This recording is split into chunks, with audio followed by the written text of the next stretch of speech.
Students, till previous class we have discussed all the basic concepts that are related to PHP. So in this class we are going to discuss some of the possible question and answer that is from lesson 4. So what is the expansion for PHP? It is nothing but hypertext preprocessor. Next, what is the extension while you people are saving PHP? It is .php. Next, it is your simple definition for PHP. It is your very simple and lightweight. It's open source. It can easily embed with HTML. Next, it is your creates dynamic and interactive web page. It's your definition for PHP. So some other points also you people can add. These are the 6 points that you people can add in the definition for along with the definition for PHP. The first, it is an open source. What do you mean by open source?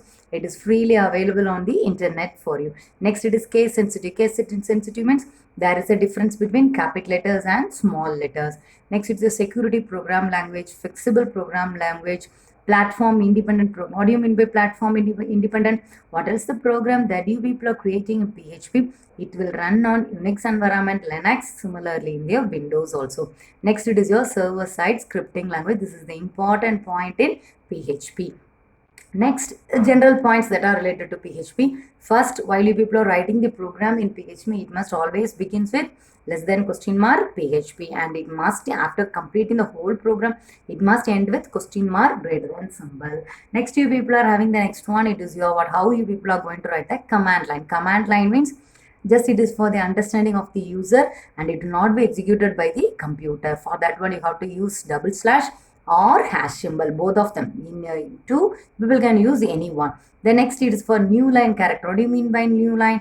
You people are going to have every next line means you have to use this character, that is your slash n. Otherwise, use slash or slash n. So next one is to display a text on the monitor or the on the screen. What command you people have to use? You can use echo command. If you are willing to display $X symbol on the output as a monitor or on the screen, what do you people have to use?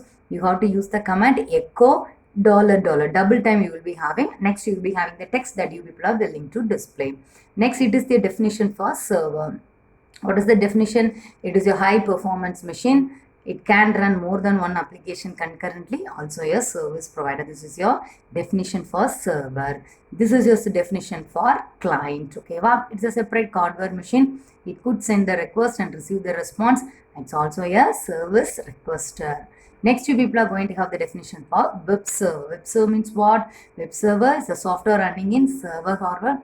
And what are the responsibilities of web server are compilation and execution of server-side scripting language. So this is the definition for web server. This is the definition for HTTP. What do you mean by HTTP? Hypertext Transfer Protocol. What do you mean by protocol? The rules and regulations that you people have to follow while transferring or transmitting messages from one computer to another computer. Okay, wow. So this is your HTTP. So what the protocol is actually defining for you? How messages are formatted and transmitted. How the messages are formatted and transmitted through your internet. Okay, wow. So this is the definition for HTTP. So next, what is your web browser? Web browser is nothing but an application that you people are going to have on your that is your client side. It's called as your web browser. Clear? So just now we are discussing all the definitions. Next, we are having what is the definition for client server architecture. So what do you mean by client server architecture? A network architecture in which each computer is either a client or a server. So next is the servers are powerful computers. Next, clients can be a PC or a personal computer. Client can be a personal computer. So this is the definition for client server architecture. Next, we are going to have a next 5-mark question. It is a client server architecture model. Yes, there are 3 types. Clear? Single tier architecture, double tier, there is a 2 tier, the last it's your multi-tier. First you have a glance over here. Single tier, here, have the picture. The client and the server are everything in a single computer itself. So that is your single tier architecture. Next, it is your 2 tier, server and client are separated. That is everything in a separate machine. Next, you people are having a multi or three-tier architecture. In this, the client machines are separated. Similarly, it is having a separate database, that is your server also. In between, you people are going to have business logic layer. In between, you people are going to have business logic layer. Based upon the need, the business logic layer will differ for you. The counting will differ for you. So this is your what question for you? What is the question here? Yes, client server architecture model. If it is asked for 5 marks, you people have to draw along with this diagram also. Next, you people are going to have a difference between server side scripting language and client side scripting language. So this is the difference between, that is, differentiate server side scripting language and client side scripting language. So what is server side scripting language? It's always works at the back end. So the next, it needs server interaction. So what are the languages are used? PHP, Python. Next one, it is relatively more secure. So these are the points that people have to write under server-side scripting language. So under client-side scripting language, what do people have to write on? So it works at the front end and script are always visible to the user. Here, no need to have interaction with the server. What are the languages are used? HTML, CSS, JavaScript, and many more languages are used. Next, it can reduce the load to the server. And the next point is, it is insecure. So server side is secure and client side is insecure. So it is differentiate server side scripting language and client side scripting language. And next, you people are going to have the PHP syntax.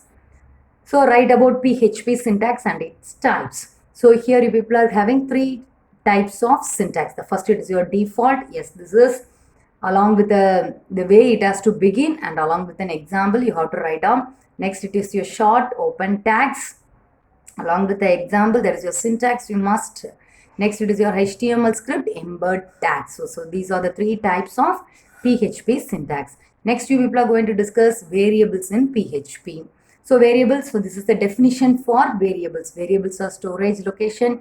It can store the values for later manipulation. It must begin with dollar symbol, implemented by using equal to, and ends with semicolon. So this is your definition for variable. At next, you people are having an advantage in variables that is available only in PHP.